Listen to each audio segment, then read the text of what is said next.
What's up, guys? Enough of that. Commish here, y'all.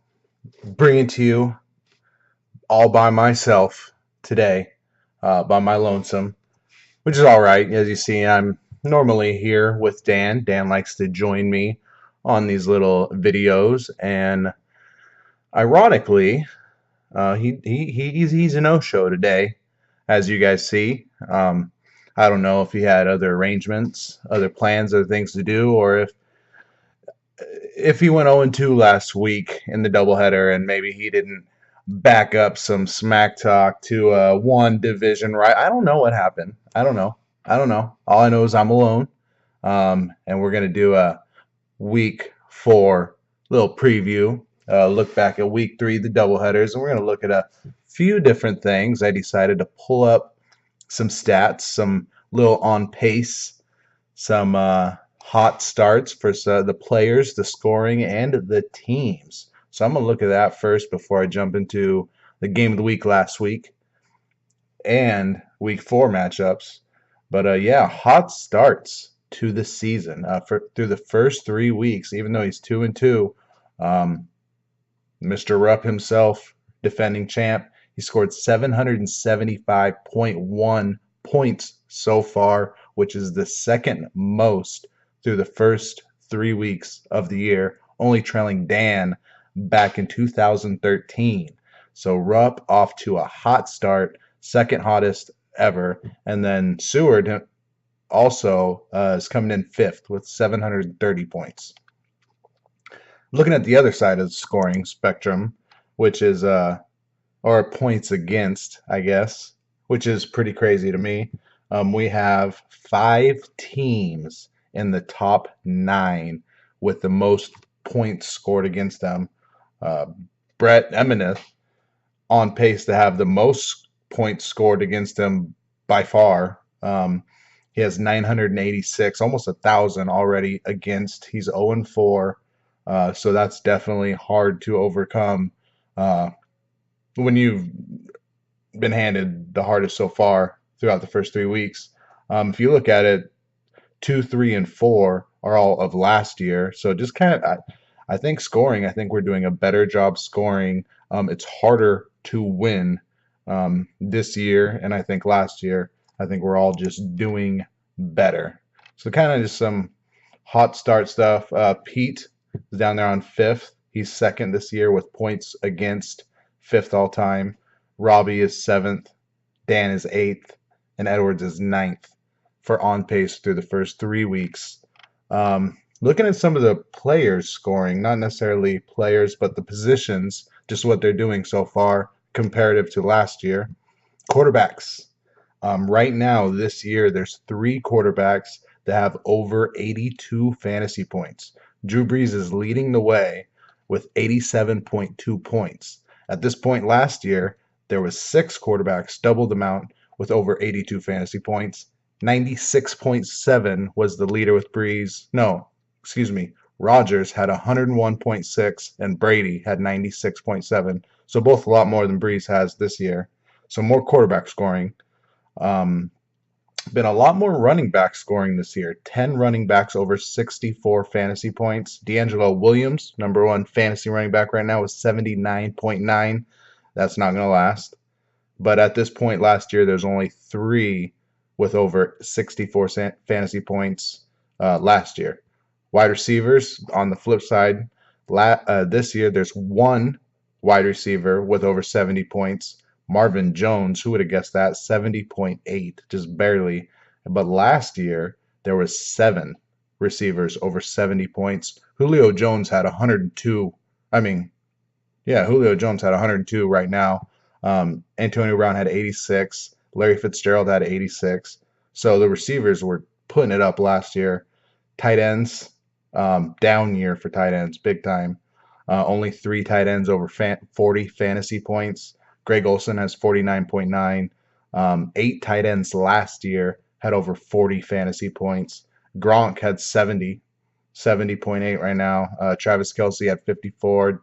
Jason Witten had 51 last year at this point. So a lot different scoring this year. Passing stats are down so far as fantasy production. And then running backs, a little more running backs getting it done. Looking at defenses, just a couple of the names that stuck out. Danielle Hunter, Vikings DN, is off to a better fantasy start this year than JJ Watt started either last year or the year before. So Hunter is definitely killing it fantasy wise and on the field. Linebackers, I just looked at the past 3 years. There's been no linebacker that's ranked in the top 10 throughout the first 3 weeks, each of the past 3 years. Four linebackers has been ranked in there twice, top 10 in the first 3 weeks. Kuechly, Alec Ogletree, Jamie Collins, and Brandon Marshall, only linebackers. And then there's 22 other random ones. Marcus Peters is the number one DB right now through the first 3 weeks of the season, and he was also the number one DB last year. Just some interesting stuff, interesting numbers. I don't know if you guys enjoy those. I am a numbers guy, always digging into that stuff just for fun. Just thought I'd share that with you. Look at a couple different things this week because I'm all alone and got to find something to talk about, something to do. Um, Looking last week, we had four of the teams go 2-0. Casey, Tito, Cameron, and Rowe all getting it done, getting the sweeps. Tito only needed 204 points, the lowest of the 2-0 teams, point scorage wise, to pull off the doubleheader victory.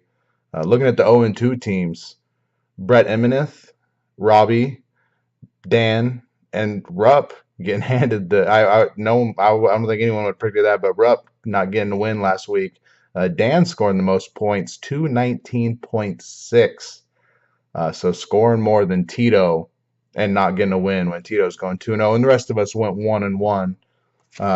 Obviously, in week 3, I'm gonna look at just the game of the week last week. Pete and Rupp. Rupp normally has his way with Pete here, and Pete putting up dang near 250, getting big days from McCoy, Charles Sims, Tavon getting 20. Justin Tucker, kicker, putting up 17. Ogletree getting 13. Tremaine Johnson, DB, getting 16. So just a collective day from a lot of different guys putting up double-digit, high, close to 20, if not more, fantasy points, 15 from across the board. And Rupp on the other side, outside of Drew Brees, it was ugly. Ryan Matthews going negative -0.1. Brashad Breeland getting hurt, getting a zero ball from him. Julio Jones only going for 2.6. So not a good week for your guys to go MIA. You still put up 215, which is solid, even though you went 0-2. But yeah, got caught some air balls of some bad weeks, and now I mean your division's in a race. You got 2-2 Pete, Tito's 2-2, Rupp's 2-2. So that's a tight race. Pete getting it done. So there you go. Game of the week last week. I don't want to go through all of the matchups. There's a ton of them, doubleheaders. And really, that's the beginning of the season. And the first out the blocks is that first 3 weeks. Because now in week 4, we're looking into buys. We got 2 teams on a buy, the Eagles, the Packers. So I know some of us are handling those games. I know Rowe is Rowe undefeated? Man, I'm looking at this. Rowe's 3-1, playing Edwards, who's 3-1. Very tight matchup, possible game of the week matchup, but looking at them, it's a tough week for Rowe. He's got a ton of Green Bay guys. He's got Eddie Lacy. He's got Aaron Rodgers. He's got Parker. You can still put together a decent squad and can have a chance as anyone, but without having the Packers going, I just couldn't do game of the week that way. But that would be the first one I look at. Rowe, we already had a game Thursday night. Dolphins sucked it up. But Rowe, running back went 7.8. Ajayi, Boyd getting 2. Only 3 from the linebacker. Edwards on the other side. Bernardo only getting 9, sucks. DB getting 1.8, that's not good. But your kicker, hell, Mike Nugent, 19 points. That makes up for a little bit of what you're doing. I'd like to give this one to Rowe or give Rowe a better chance, but again, without the Green Bay guys, man, it's tough. Uh, but you got Christine Michael. You never know. But I got to go. I got to go with Edwards in this one. Gonna come in front in that division. I'm thinking this game. Next matchup, I'm gonna boogie on over to is Robbie. Robbie and Dan. We're gonna see Robbie had Andy Dalton go with 17 points, and then he had linebacker Dansby with 3.6. 17 from Dalton's not horrible. Can't that's not bad. Dan Jarvis Landry 13.1. You probably want more than that from Landry, but Atkins, Geno Atkins 8.1. All right. So I still think this one's tightly matched, evenly matched. I think Dan has the better team. He's Robbie's going to need some big days from some of those guys in there that we may not expect. He's got a shot, but I think I'm going to give this one to Dan. But yeah, he's going to need a Matt Asiata 2 touchdown game or Chris Thompson, someone get in the end zone that you wouldn't really see. Might as well go to mine. Myself and Cameron. Cameron, I got you the first time. It was a tight matchup. Went down to Monday night, all the way down to the buzzer. I expect nothing less from this matchup. Your team's been playing well lately. 2-0 last week. Definitely did your thing in the doubleheader matchup. I only have 18 guys. I only need 18 apparently because I need to reset my lineup because I don't even have enough. But good thing I'm doing this. But I think I got you this week. I think I got you again. You made a big move for Le'Veon Bell, but I'm worried. I mean, for you, I'm worried about Russell Wilson, his health. I'm worried about the Seahawks because I think you're a big C. You need Doug Baldwin. You need Russell Wilson to do their thing for your team to really be potent. And against the Jets on the road, it's not happening this week, buddy. And I'm getting it done. I'm getting the sweep on. So I hope you like it. We're going over to Crimea Rivers, new team name for Tito, no longer with Le'Veon Bell. Again, 8.4 from Brandon LaFell. That's not bad. It's number 4. Pete, no one's gone yet. Tito getting Carlos Hyde here. Oh, man. Pete just made a trade getting Jordy Nelson, but Jordy's on the bye. Pete's got Des Bryant hurt. Not going to play.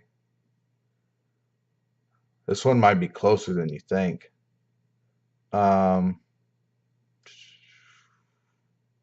going to go Tito. I'm going to go Tito in a little bit of an upset here. You got Eli Manning that's tough against an Odell against the Vikings for Pete. I think Tito if it goes right here, Tito gets an upset victory here. So just tough matchups for Pete with a couple of his guys going against the Vikings. But I'm gonna give it to Tito. We're gonna go Brett Emnith, who's still winless against Rupp. Rupp had a big day from AJ Green, 33, but only 4 from Devontae Parker. So if you kind of split the two, I mean, 37.3 from 2 receivers, it's still solid. Brett's going to need big days from his guys. Maybe if Chris Ivory. He's been starting Booker, the rookie, the first couple of weeks. Ivory's back healthy. If Ivory has a big day against the Colts, who Colts can't stop the run. Maybe. But I'm going to go Rupp here. And then our game of the week, we got Chris Seward and Casey. I think this one's going to be a showdown. This one came down to the wire the very first week. Seward got the victory. I think it's going to happen again. Seward getting a huge start from Carlos Dunlap, 22.1. Jeremy Hill going for 11. Casey only getting 21 points from 3 defensive players, 1 from each level. Still anyone's game. I think this one's going to come down the wire. I'm going to go with Seward once again, getting the victory, but it wouldn't surprise me if it goes either way. I think both are going over 220. But another good week. Hopefully next week I'll have someone else with me. If not, we'll be recruiting some fools. But EDL, greatest dynasty league ever. Good luck, y'all. Except Cameron. You're going to lose.